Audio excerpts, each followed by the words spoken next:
版社。The Beijing Foreign Languages Audio-Visual Publishing House. Beijing Foreign Studies University.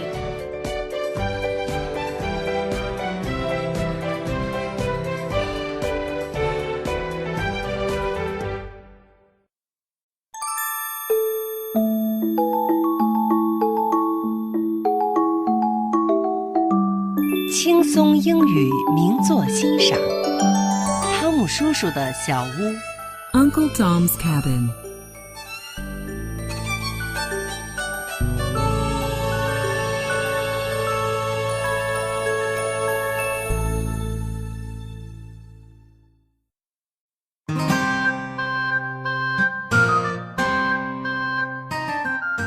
Chapter 1. Slaves and Masters. In the early 1800s, black people were not free in America. They were slaves. Rich white masters owned them. They used slaves to work on their farms. Many masters were terrible to their slaves, but some were kind. Master Shelby was one of them. Recently, his farm's business was poor. He borrowed a lot of money from the bank. The only way to pay his debt was to sell some slaves. He hoped to sell his best slave, Tom, for a high price.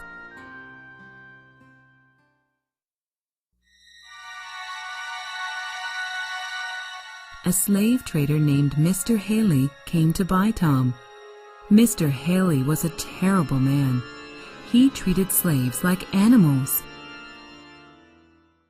Tom is the best slave I have, said Master Shelby.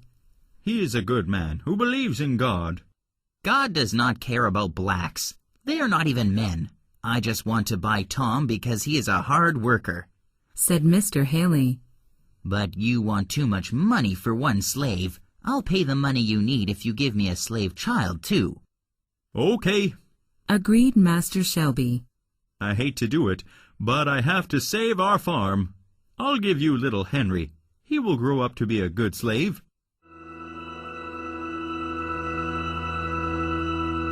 In the next room was a slave named Eliza. She was a beautiful woman with light skin. "Oh, my son, no!" she cried to herself. She heard Master Shelby and Mr. Haley talking to each other through the wall. She knew it would be terrible to lose her son. This woman had been taken from her mother when she was a little girl. Eliza's husband, George, ran away to Canada a few days ago. Blacks were free in Canada. George wanted to work and save money. Then he could buy Eliza and Henry from Master Shelby. But that would never happen if the bad man took Henry down south. Eliza picked up her son and hugged him. "Don't worry," she said softly. "If we trust in God, He will show us the way to freedom."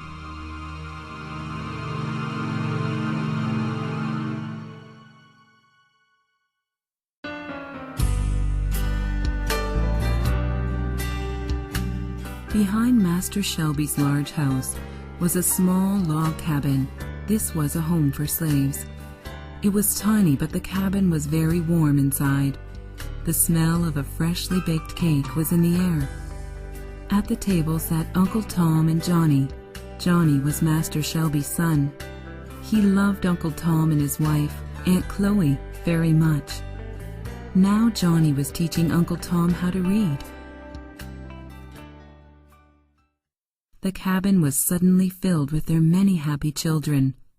They ran into the cabin when they smelled the cake. Johnny was excited to eat the cake too. Uncle Tom felt very happy. He held two of his children and sang a song.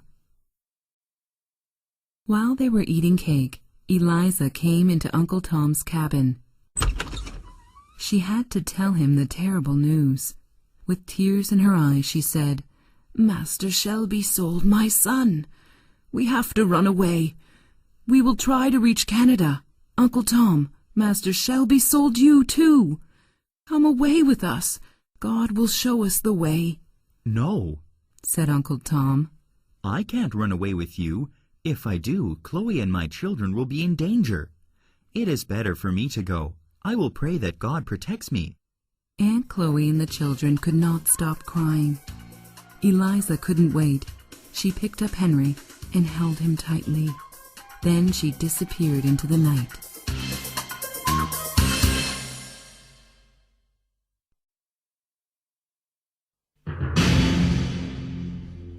Chapter 2.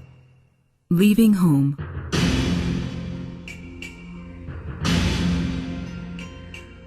The next morning, Mrs. Shelby knew that Eliza had run away with Henry. "Oh dear," thought Mrs. Shelby. "Mr. Haley will kill Eliza if he catches her." Mr. Haley was very angry when he heard Eliza had run away. Mrs. Shelby decided to slow Mr. Haley down. This would give Eliza a chance to escape. She had an idea. One of her slaves put a small stone under the saddle on Mr. Haley's horse. This made the horse very upset. Mr. Haley was unable to ride the horse for a long time. Finally, he got on his horse and went to look for Eliza. Mr. Haley knew that runaway slaves always went to the Ohio River. If they could cross the river, people in Ohio would help them. Eliza was also desperate to get across the river, but when she reached the river, it was full of ice. No boats could cross the icy river. Eliza prayed to God to help her cross. Mr. Haley saw Eliza and Henry. "Stop!" he yelled. "That boy is mine." Eliza was trapped between Mr. Haley and the icy river. So she jumped on a chunk of ice in the river. Then she jumped onto another piece of ice. She wasn't wearing any shoes, and her feet were bleeding. But at last she crossed the river. On the other side of the Ohio River, Eliza saw a man she knew. He was one of the Shelby's friends, Mr. Sims. "Mr. Sims, please help me," cried Eliza. "I know a powerful man who hates slavery," he said. "He will help you. His name is Senator Byrd." Mr. Sims pointed to a nice big house across the street. Eliza went to the house and knocked on the door.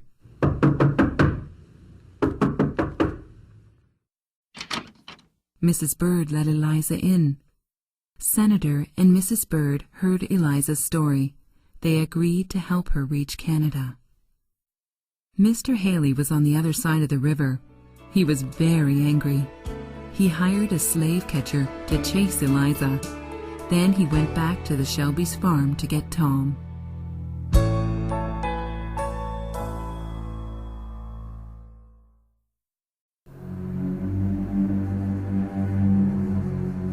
Back at the Shelby's farm, Uncle Tom sat in his cabin.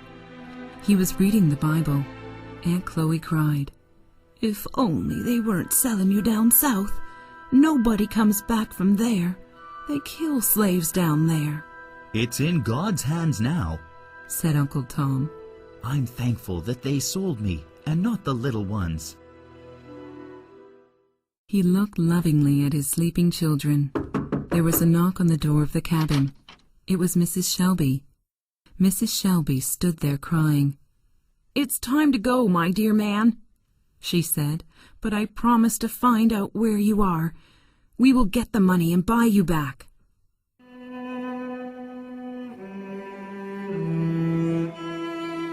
Suddenly, Mr. Haley burst into the room. He said to Tom, "It's time for you to go." He put Uncle Tom in heavy chains. Then they drove away in a wagon. On the way out of town, Mr. Haley stopped at a store. Tom waited outside in the wagon. Young Johnny Shelby followed them on his horse. He jumped in the wagon and hugged Tom. "I hate slavery, Uncle Tom," cried Johnny. Uncle Tom hugged the boy and said, "Now, Master Johnny, you be good to your mother. God only gives you one mother." "I will, Uncle Tom," promised Johnny. He also promised to come down south and buy Uncle Tom, Then they said goodbye.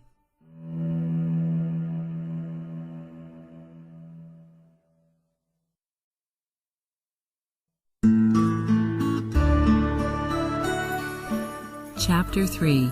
North to Freedom. Eliza's husband George had escaped from his master too.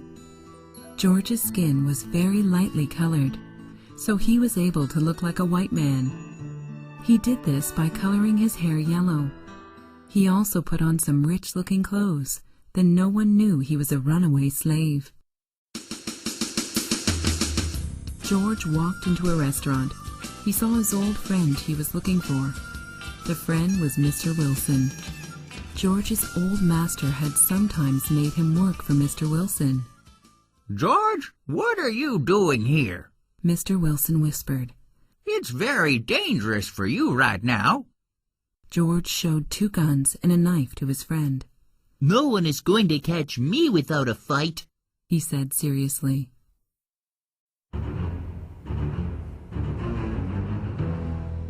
Mr. Wilson took George to a room where they could talk safely. What about your wife and son? Asked Mr. Wilson. George's face looked worried. I heard that they escaped a few days ago, he said. It's up to God now. I want to help you, said Mr. Wilson. Here, take this money. He pushed a lot of money into George's hand. Thank you, said George. I promise to repay this money one day. Then Mr. Wilson gave George some advice. When you get to the other side of the Ohio River, find the Quaker Church. They will help you reach Canada. At the same time, the Bird family brought Eliza and Henry to another family who would also help them. These people were Quakers.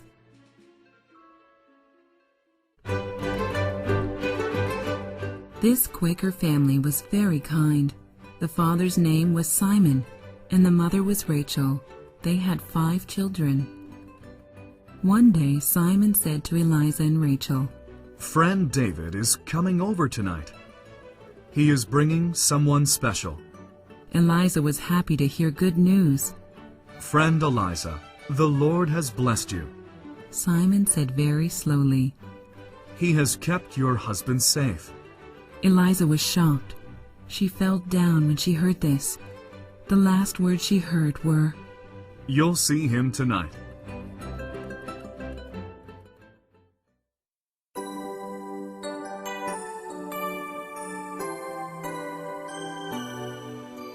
When Eliza woke up, she saw George. He was in her room hugging her. Henry was next to them, still sleeping. Everyone was very happy.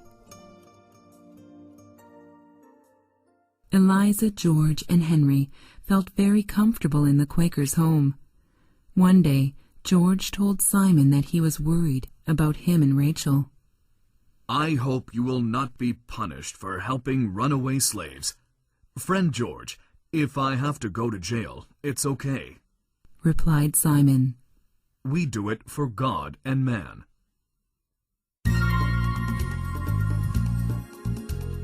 Suddenly, David burst into the house. We need to leave now.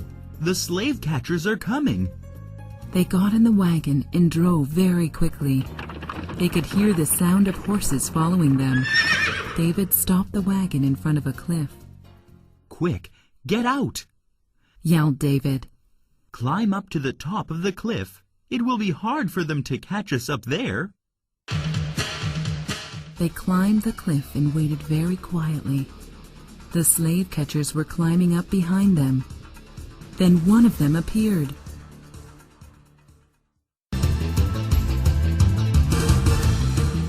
George pulled out his gun and shot the slave catcher. Then David pushed the man off the cliff. The slave catcher fell down a very long way. He lay there badly injured. Help me! Don't go away! The man called out to the other slave catchers, but they rode away on their horses. We will help him, said David. He can't hurt anyone now. They picked up the injured man and put him in the wagon. they took him to a Quaker home for care. Then David took Eliza's family to the border. It was the border between America and Canada. They were on their way north to freedom.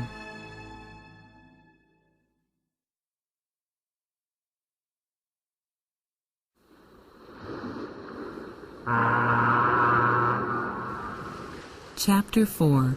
Uncle Tom Meets an Angel.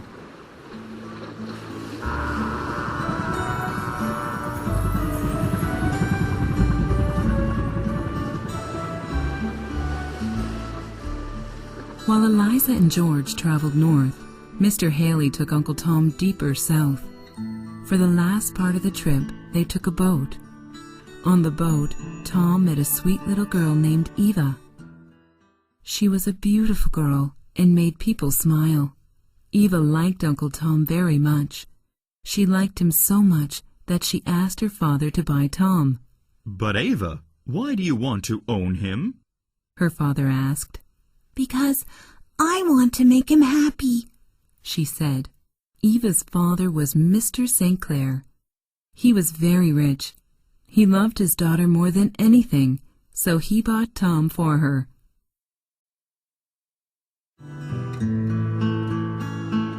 Eva was not a strong girl. She and her father were returning from a trip to get Mr. St. Clair's cousin, Ophelia. Ophelia was going to take care of Eva. Eva's mother, Marie, couldn't take care of her. She was a very sick and unhappy woman. She stayed in bed most of the time. The St. Clair's home was large and wonderful. It was like a castle from a fairy tale. Tom thanked God for sending him to such a nice place. It was Ophelia and Tom's job to take care of Eva. She needed a lot of help because she was so weak.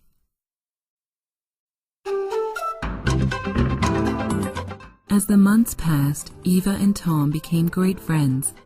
Sometimes Eva and Tom talked about slavery. Eva thought that slavery was good because it brought Tom into her life.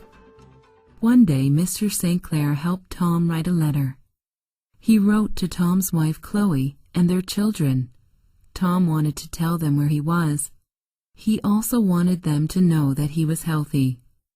A few months later, a letter came for Tom. It was from Johnny Shelby. It said that Uncle Tom's kids were doing very well. Chloe was working in a bakery and saving money. In 5 years, she would have enough money to buy Tom back. This letter filled Tom's heart with joy and hope.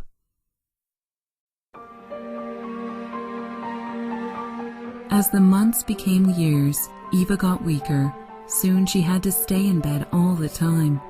One day she called her father to her bedside. I am going to see the angel soon, she said. Promise me you'll free Tom after I die. He needs to go home to his family. Mr. St. Clair could not say no. Okay, my dear, I promise I will. Finally, Eva died. After Eva's death, Mr. St. Clair called Tom into his office. Tom, he said with a smile, I'm going to make you a free man. Tom was the happiest he'd ever been in his life. Oh, thank you so much. Praise the Lord. Then Mr. St. Clair went for a walk.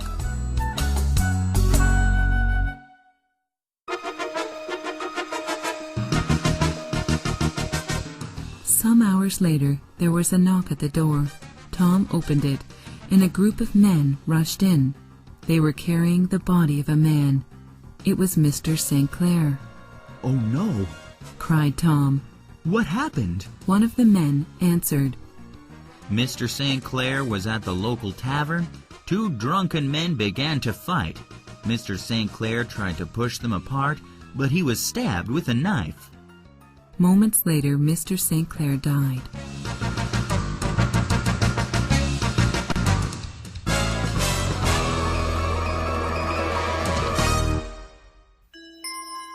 He had died before finishing Tom's freedom papers. Mrs. St. Clair sold Tom to a mean farmer named Simon Legree. Legree would take him deeper into the South. He feared he would never see his family again. When it was time to leave, Tom managed to hide his Bible. He thought he was going to need it.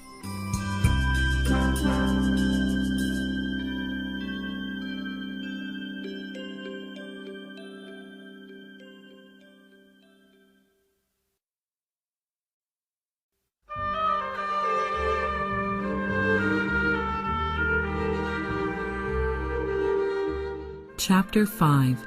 The Deep South. Master Legree's farm was a terrible, dirty place.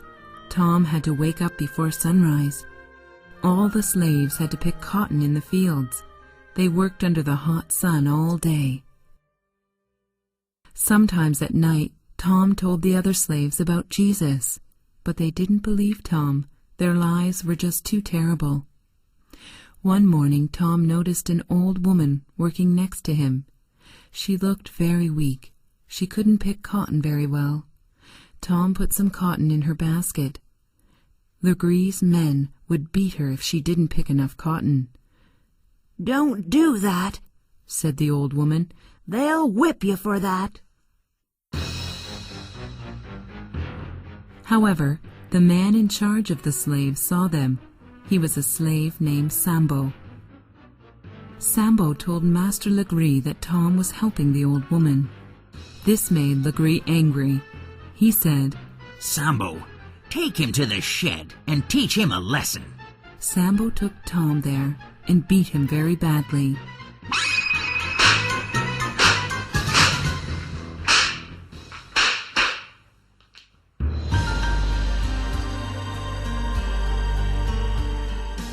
That night, Tom lay in the shed.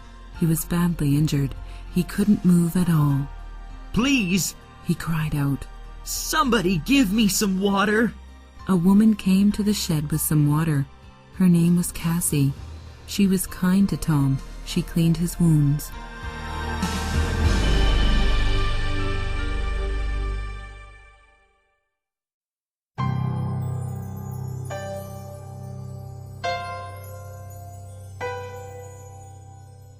Cassie told Tom her story.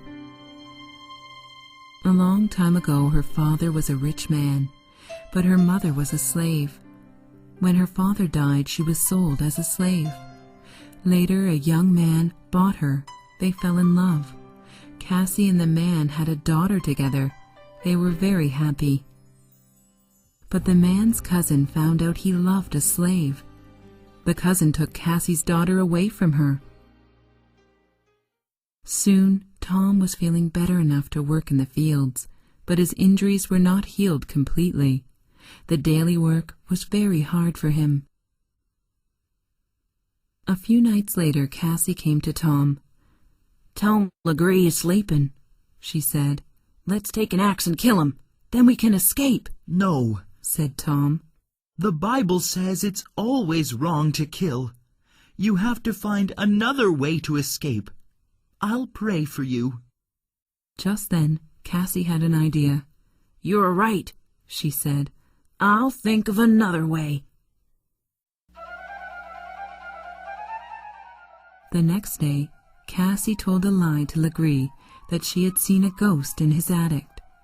He was very afraid of ghosts. She knew he would never go up there now.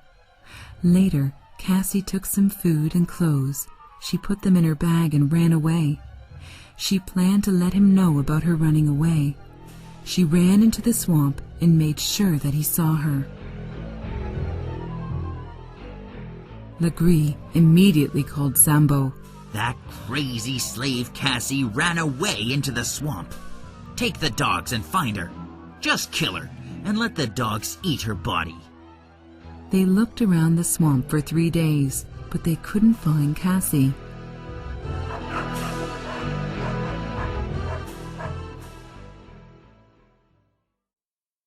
She was back in the house and was hiding in the attic. She was safe because Legree was afraid to go into the attic. She would wait until he gave up searching. Then she would really run away. Legree was angrier than ever before. He went to Tom and shouted. "Tell me where Cassie is hiding." Tom knew where Cassie was, but he would never tell Legree. "I have nothing to tell you, master," said Tom. Then Legree beat Tom all night. When Tom woke up, Sambo was washing his wounds. "Tom, who is this Jesus?" Sambo asked. "How can he make you so strong? Legree beat you all night, but you never screamed." Tom told Sambo about Jesus. Sambo cried when he heard the story. "I can't help but believe it," cried Sambo. Tom prayed for Sambo, but his pain was terrible.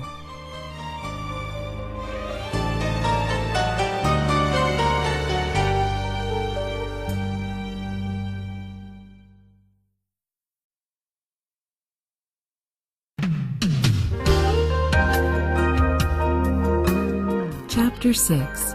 Free at Last. Tom lay in the shed for 3 days. A stranger came to the Legree's farm. The stranger was a young white man. He asked Legree, "Do you have a slave named Tom?" Legree lied. "No, there's no one here named Tom." Just then a little slave boy pointed to the shed and said, "Tom is in there." The stranger walked into the shed. Tom looked up and saw the stranger.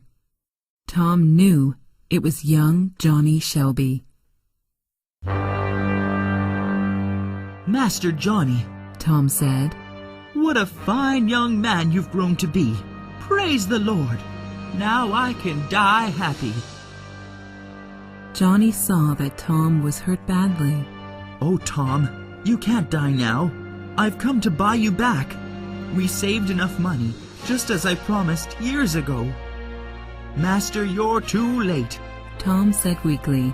"The Lord is taking me home with him. Please tell Chloe I'm sorry I couldn't see her. Tell her and my children to follow me to heaven." Then Tom died.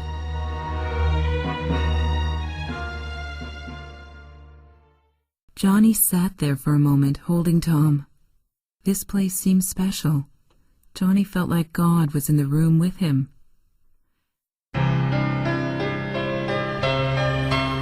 That night, Cassie took a lot of money from Legree's desk. Then she put a white sheet over her body. She ran out of the house. Legree didn't follow her because he thought she was a ghost.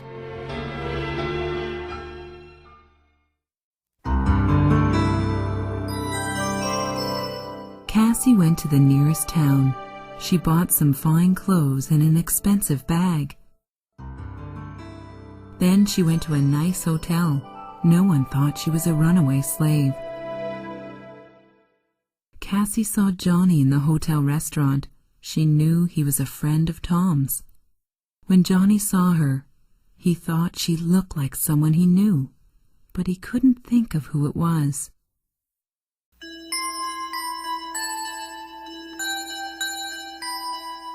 Cassie told Johnny her story. She also told him that she was a runaway slave. He agreed to help her reach freedom in Canada. Johnny thought about Cassie's story. She said she'd lost her daughter. He realized who she looked like. "Eliza," he said. "Who's Eliza?" Cassie asked. Johnny explained how Eliza had grown up as his family slave. "I must get to Canada," said Cassie. "I must find my family." 2 months later, Cassie was in Canada. A Quaker leader brought her to Eliza's house. Eliza and George had been in Canada for 5 years.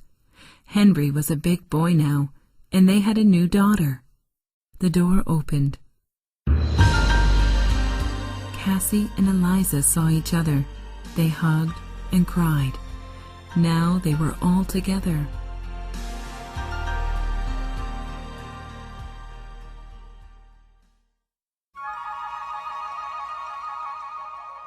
Johnny traveled back home.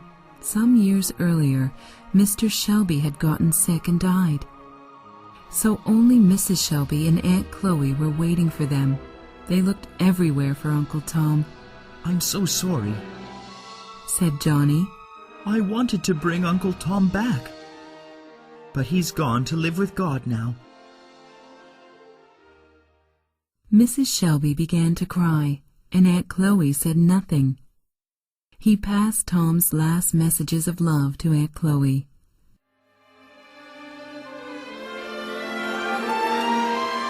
A month later, Johnny let all of the slaves on the farm go free. Don't thank me for your freedom, He said. Thank Uncle Tom.